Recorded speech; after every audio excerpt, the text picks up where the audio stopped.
The Legend of Moonshine Mary.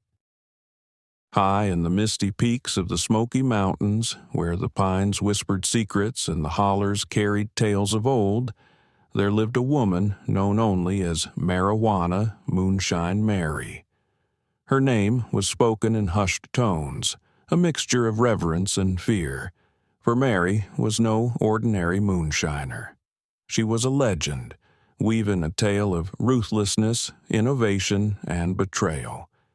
Mary Callahan had grown up amidst the moonshine culture, raised by a father who crafted whiskey so smooth it was said to cure heartbreak. But Mary was no ordinary child of the Smokies. Her mind was sharp, her hands steady, and her ambition limitless. While other moonshiners clung to tradition, Mary saw potential in the whispers of a new cash crop: marijuana. Her discovery came by accident. One summer, while scouting new trails to evade the revenuers, Mary stumbled upon a patch of wild marijuana. Its scent was earthy and intoxicating, and Mary knew instinctively that she'd found something extraordinary. Where others might have dismissed the plant as a curiosity, Mary saw opportunity. Experimentation became Mary's obsession. She studied the marijuana plant, learning its properties and how to extract its essence. Using her father's old copper still, she began infusing her moonshine with marijuana oil. The result was a potent blend she called Green Fire. Green Fire was unlike anything the mountains had ever seen. It hit hard, its fiery kick softened by the mellow, euphoric effects of the marijuana. Word spread quickly, and soon Mary's concoction was the most sought-after drink in the Smokies. Even the toughest mountain men swore by its power, and city folk traveled miles just to get a taste. Success brought wealth, but it also brought enemies. The other moonshiners, once Mary's allies, grew jealous of her fortune. They saw her innovation as a threat to the old ways, a betrayal of their shared heritage. Chief among her rivals was Ezekiel "Zeke" Trenton, a ruthless moonshiner with a penchant for violence. Zeke's disdain for Mary wasn't just professional, it was personal.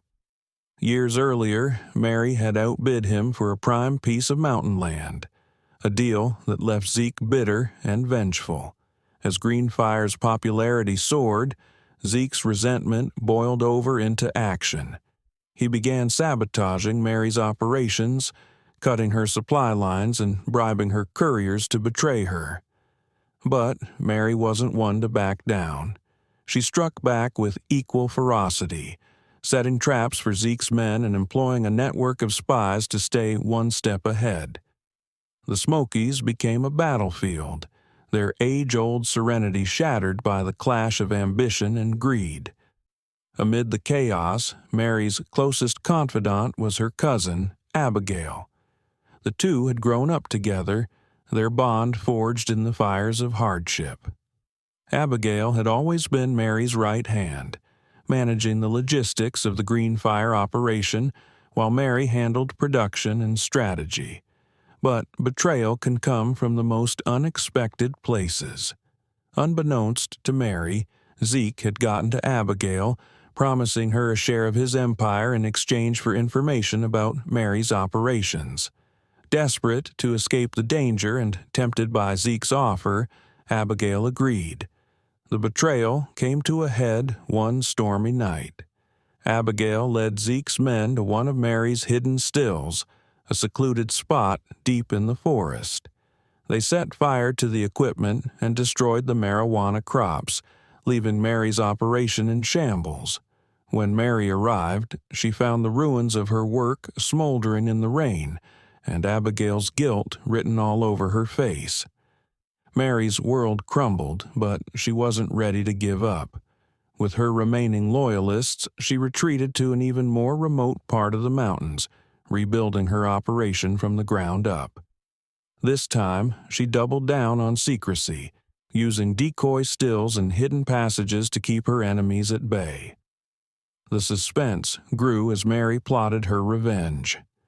She lured Zeke into a trap, spreading rumors of a massive shipment of green fire set to move through a narrow mountain pass.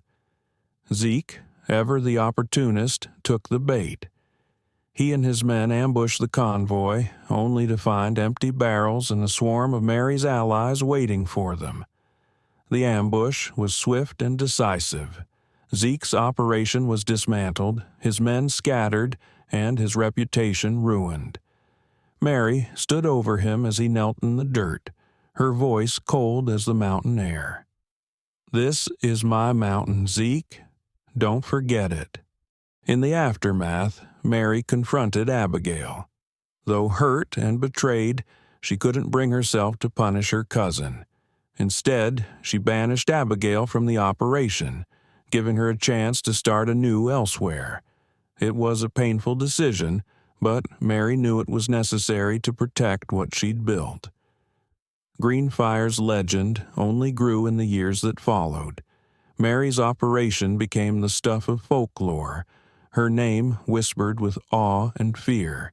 She used her wealth to help the mountain community, funding schools and repairing roads, earning the grudging respect of even her former rivals. Though Mary never revealed the full recipe for Green Fire, fragments of her method have been passed down through generations.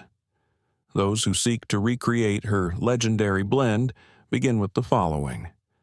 Ingredients: 10 gallons of pure mountain spring water, 50 pounds of cornmeal, 10 pounds of sugar, 2 cups of yeast, 1 cup of marijuana oil extracted from high-quality cannabis instructions. Combine the water, cornmeal, and sugar in a large fermenter, stirring until the sugar dissolves. Add the yeast, mixing thoroughly. Allow the mixture to ferment in a cool, dark place for 5 to 7 days. Distill the mash using a traditional copper still, discarding the first few ounces of output. Slowly incorporate the marijuana oil during the second distillation, ensuring an even infusion. Age the finished moonshine in oak barrels for at least 3 months to mellow the flavors. To this day, the legend of Marijuana Moonshine Mary lives on. Her tale is one of innovation, resilience, and the unyielding spirit of the Smoky Mountains. Green Fire may have been her creation, but her true legacy lies in her determination to carve her own path, defying tradition and adversity alike. As the mountain mist rolls in each morning, it's said that if you listen closely, you can still hear her laughter echoing through the hollers, a reminder that the spirit of the Smokies will never be tamed.